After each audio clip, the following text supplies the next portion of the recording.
खुलुमबाय गोजोन फुंबिलिनि गासैबो बड'लेण्ड बुब्लिनि अनसायगिरिफोरखौ बरायग्रोबाय। दिनै 24 मे सनिबारनि फानजामुथिखौ फरायथिनो लादों आं भाग्यश्री बसुमतारिया। फानजामुथिनि गिबियाव दं मेष राशि। हरखाबै नोंथांनि देहायाव बेराम आजार सोमजिनो हागौ। देहाखौ जोथोनै लाखियोब्ला गाहाम। वृष राशि। गोबावनिफ्रायनो खस्थ' खालामनायनि फिथाइखौ मोनफुंगोन। रांखावरि बिथिङाव मुलाम्फा जागोन। मिथुन राशि। बेफार फालांगि खालामोब्ला मुलाम्फा मोनगोन। धोन आरजिनानै लानो हागोन।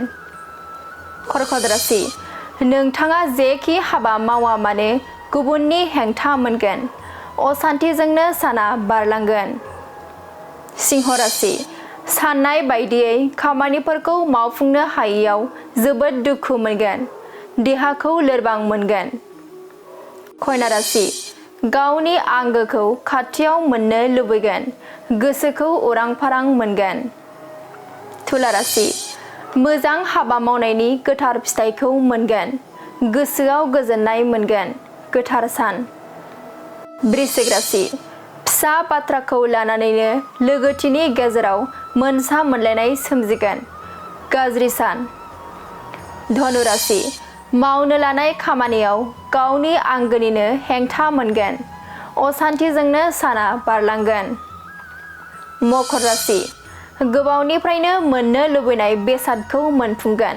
रंजा बाजायैनो साना बारलांगोन। कुम्भ राशि। बेफार फालांगियाव खहा जागोन। नोंथांनि मावनो गोनां खामानिफोरा थालांगोन। मीन राशि। गोजानाव थाहैनाय गावनि आंगोजों हरखाबै लोगो मोनलायगोन। गोसोआ रंजाखांगोन। दिनै सानसेनि राशि फरायथिनायाबो एसेनोसै। आसा खालामो नोंथांनि दिनैनि साना मोजाङै मोजां थांगोन बेखौ बड'लेण्ड बुब्लि नखरनिफ्राय मिजिंथिबाय। गोजोन्थों।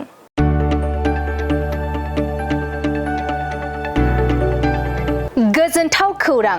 बर'नि आंगोथार गोथाव ओंख्रि जानो मोजां मोनग्रा रायजो राजाफोरनि थाखाय गोजोनथाव खौरां।